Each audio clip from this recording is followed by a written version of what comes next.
事前に皆さんちょっと学習されたのを振り返ってみてください。ここにこう首里って書いてます。だからこの首里に司令部があったんですね。でこの姫入学徒隊っていうのは沖縄師範学校女子部県立第一高等女学校、要は当時の沖縄での最もエリートの女子学生たちでした。本当にここに入る学生たちっていうのはもう頭のいい子で、だから県内のいろんなあちこちからその村始まって以来の秀才っていうような人たちが集まってた学校なんですね。でそれが軍の病院に動員されて、でその看護助手、ね、アシスタントとして働くことになったわけです。で最初こういう式名分室、一日橋分室とかいろんなところにねこう配属されるわけですね。でこの沖縄陸軍病院っていうのが南風原っていうところにあって、こういうところは学校の建物です。だからもうすぐ爆撃でダメになってしまって、ここはトンネルを掘ったんですね。いっぱいトンネルを掘って、そのトンネルの中が病院になっていた場所です。でそういう形で首里の司令部があって、少し後ろに下がったところに病院がある。そうすると戦争はこの辺で行われるでしょう。で怪我した人たちがこう運ばれてくる。だからそれはなんていうか後ろの後方の病院だったわけです。で最もこう優秀な生徒たちっていうのはそういう後方の病院に配属されました。でも女子の学徒隊っていうのは姫入だけではなくて全部の学校から動員されますから、他の学校の子たちの多くはこういう後方の病院じゃなくて野戦病院、戦闘をやってるところにテントを作ったそんなような病院に配属された生徒たちもいて、その子たちはもう最初から犠牲になるわけですね、戦争。そういうこう境遇の違いが最初からありました。で今度この首里の司令部がここまで下がってくるわけですね。ここにそうすると病院もそれに合わせてこっちに撤退をしてきます。でここに司令部があった時に、ここで戦争をして米軍を食い止めて守ってくれるから、沖縄の住民の10万人ぐらいの人がこっちに逃げるんですね。この半島全部こっちにいれば安全と。で安全だったはずが肝心の司令部がこっち来ちゃったわけですよ。一番端っこにもう海しかないっていうところに。そうしたら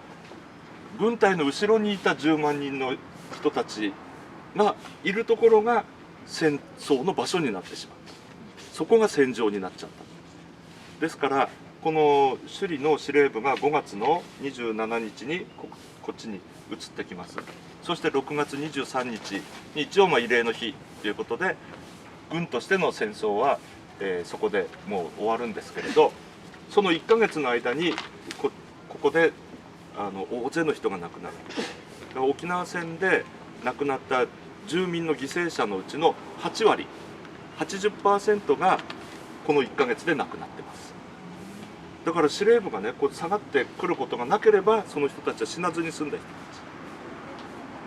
ちでも、なんでこの司令部がね下がってきたかっていうと、昨日も言いましたように1日でも長く戦争をしなきゃいけない。だからもうこの段階で日本軍は 70% がもう戦闘できない状態になってました。で戦争の場合その軍隊の 30% がもう戦争できないと、怪我したり亡くなったりして 30% 失われたらもうその軍隊は負け、それ以上もう戦争できない。これがそれまでの世界の常識とされてたんです。ところが 70% ももう失われて、あと 30% しかいないのにわざわざこっちまで戦争を継続するために下がってくる。だからここでもうやめました、降参しますって言ってくれてれば8割の人は亡くならずに済んだんですね。でも日本の戦争の方針は1日でも長く米軍を食い止めろということでしたから、司令部ごとこっちに撤退をしてきてしまいました。で多くの住民がもうここで戦争に巻き込まれるから、どっちに行ったら安全かっていうのがもう分かんないんですね。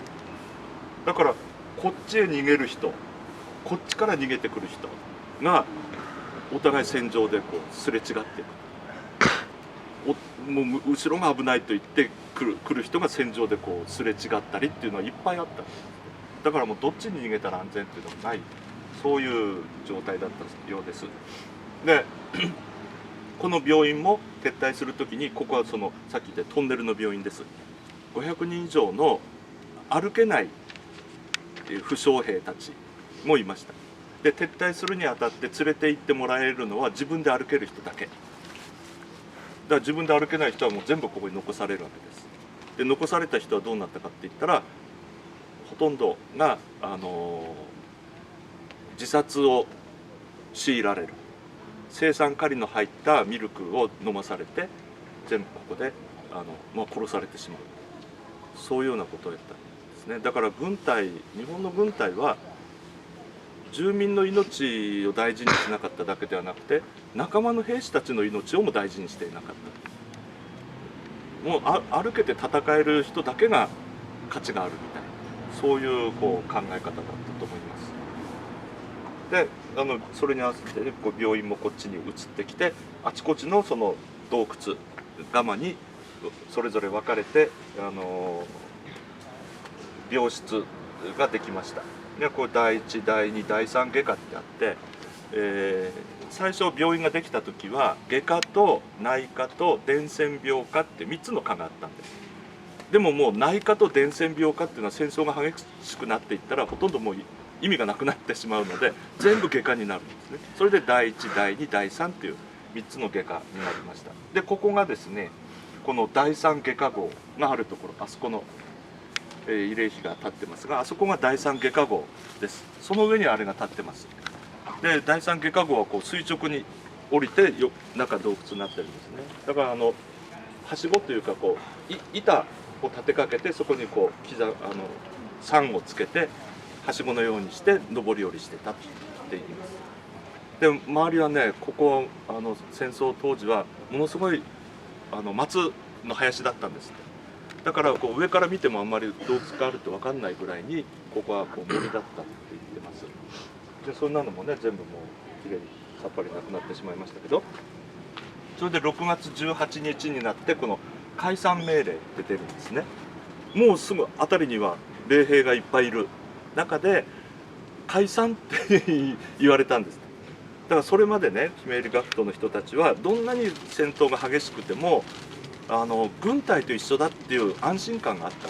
自分たちは守られてるって安心感があったっていうところが一番怖かったのは、この解散命令が出た後でもう好きにしなさいって言われて、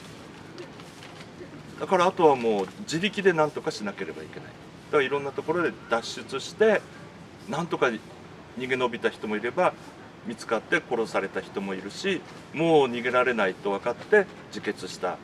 学徒隊の人たちもいて、やはりひめゆりの学徒の人たちもこの18日の解散命令が出た後に全体の8割近い犠牲者、亡くなった人がこの18日以降に出てます。でこの第3外科号は解散命令が出て次の日にじゃあ朝になったら脱出しようと思ってるところにもう先に米軍が来てしまって、でガス弾攻撃、毒ガスの中に投げ込まれてほとんどの人がこの中で亡くなりました。でその中で奇跡的に生き延びた数人の人がいます。で今でもまだそのうちのお一人はもうだいぶお元気ではなくなったんだけど、お年でねでもずっと証言をし続けてくれています。で去年でね、そのひめゆり学徒の同窓生の人たちは呼ばれて外に公園に行くっていう活動をついにやめました。もう高齢で。ただこの中で来た人にお話しするっていうのは続けてくれてますけど、外に行くっていうのは終わったんですね。だからそういうようにどんどん直接戦争を体験した人たちが高齢になり亡くなっていってますから、これからの課題は直接経験してない世代、私たちがそれをどう受け継いでいくかっていうことですね。それがとても今大きな課題になっています。でここ第3外科号はこういうようにひめゆりの塔が立って大勢の人が訪れる場所ですけれど、同じような第1外科第2外科本部号とかいろいろあるんですけど、そっちを行く人はほとんどいません。行けば分かるんですよ、そこに号がある。ここだけがその中に資料館がある関係で突出して有名になりましたけど、で同じようにほとんど行かないのはこの隣の敷地にデイゴの塔といって、当時の私立私立の女子校、昭和女子校っていうのがありましたが、その学徒隊の慰霊碑があって、そこももうね行く人はほとんどいない。こんだけ隣り合っていて、で彼女らがたどった運命も同じなんだけど、後の世代の人はここだけ集中してる、不思議なことですけど、だからやっぱり行くなら同じようにね、大変な目に遭った人たちのところもちゃんと見たいなと思うんですけどね。そういうので今日はちょっと資料館の中は、時間がないので入りませんが、その号の入り口のところをちょっと